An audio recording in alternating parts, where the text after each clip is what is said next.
রাত পোহালেই উপনির্বাচন, silent period শুরু হয়ে গিয়েছে নদিয়ার কালীগঞ্জে। কালীগঞ্জের ভোটার নন যারা, অর্থাৎ যারা বহিরাগত, প্রচারের কাজে গিয়েছেন সেখানে, তাঁদের কালীগঞ্জ ছাড়ার নির্দেশ দিয়েছে নির্বাচন কমিশন। নিয়ম মতো আর প্রচার করতে পারবেন না প্রার্থীরা। 19 জুন অর্থাৎ বৃহস্পতিবার ভোট। 309টি বুথে ভোট দিতে পারবেন ভোটদাতারা। 23 জুন ফলাফল ঘোষণা। আইন শৃঙ্খলা যাতে বজায় থাকে তার জন্য কড়া নির্দেশ দেওয়া হয়েছে পুলিশ প্রশাসনকে। উপনির্বাচন নিয়ে সাধারণত তেমন মাতামাতি থাকে না। সরকার দলই এমন ভোটে অ্যাডভান্টেজ পায়। কালীগঞ্জের ক্ষেত্রে ছবিটা ব্যতিক্রমী বলেই ধরা হচ্ছে। কেন? কারণ 10 মাস পর এ রাজ্যে বিধানসভা ভোট। সবকটা রাজনৈতিক দলকে তাদের শক্তি, সংগঠন ও প্রচার পদ্ধতি পরীক্ষা করে দেখার সেরা সুযোগ এনে দিয়েছে কালীগঞ্জ। সেই কারণে কালীগঞ্জকে বলা হচ্ছে বিধানসভা ভোটের মহড়া। তৃণমূল, বিজেপি কিংবা বাম কংগ্রেস জোট এই প্রস্তুতি ম্যাচকে কেউই হাতছাড়া করতে চাইছে না। 17 জুন মঙ্গলবার তাই শেষ বেলার প্রচারে কেউই কসুর রাখেনি।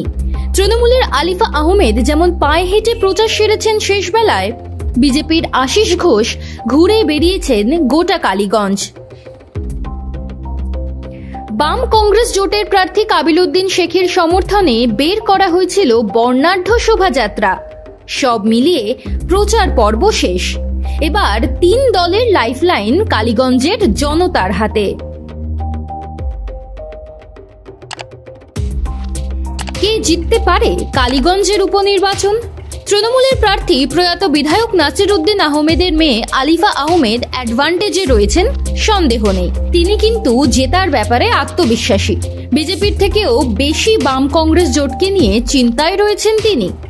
আলিফা বলেওছেন, বাম কংগ্রেস এই ভোটে খুব একটা ফ্যাক্টর হবে না বলে মনে করি। ওরা যে ভোট কাটার রাজনীতি করে তা জানে সবাই। ওদের ভোট দেওয়া মানে বিজেপির হাতকে শক্ত করা। কালীগঞ্জের মানুষ নিশ্চয়ই জোটকে ভোট দেবে না। কেন আলিফা জোটকে গুরুত্ব দিচ্ছেন? তার পিছনে ইতিহাস ও অঙ্ক দুই কাজ করছে। প্রথম অঙ্কটা বিজেপির বিরুদ্ধে। 50% বেশি মুসলিম ভোট কালীগঞ্জে, যা পদ্ম শিবিরের বিরুদ্ধে যেতে পারে। অতীতের ভোটও কিন্তু সেই সাক্ষ্যই বহন করছে। আর দ্বিতীয় অঙ্ক এবং ইতিহাস দুই কিন্তু বাম কংগ্রেসের পক্ষে। 2016 সালে এই কালীগঞ্জ থেকেই ভোটে জিতেছিল জোটের প্রার্থী। গত লোকসভা ভোটেও এই কালীগঞ্জ কেন্দ্র থেকে ভালো ফল করেছিলেন বাম প্রার্থী MS সাদি। ফলে কালীগঞ্জের মানুষের কিন্তু বামফ্রন্ট ও কংগ্রেসের প্রতি একটা সহানুভূতি অতীতে ছিল। সেই হাওয়া আচমকা বইতে শুরু করে দেবে না এবারও? কে বলতে পারে?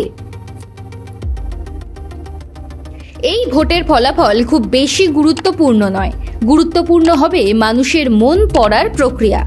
হার যদিও বা হয়, সেখান থেকে শিক্ষা নেওয়া, মানুষের আরো কাছে পৌঁছানো। জিতলে তো কথাই নেই। অ্যাডভান্টেজে থাকা তৃণমূলকে যদি বাম কংগ্রেস দুই বন্ধু জোট বেঁধে হারিয়ে দিতে পারে, তাহলে কিন্তু আত্মবিশ্বাস বাড়বে। যাবতীয় নৈরাশ্য সরিয়ে বিধানসভা ভোটে কোমর বেঁধে নেমে পড়তে পারবে CPIM ও কংগ্রেস। সেই মঞ্চ বাঁধার জায়গা কালীগঞ্জের উপনির্বাচন। বিজেপির কাছেও তাই। কোন দল সব অঙ্ক মেলাবে নির্ভর করছে কালীগঞ্জের উপর।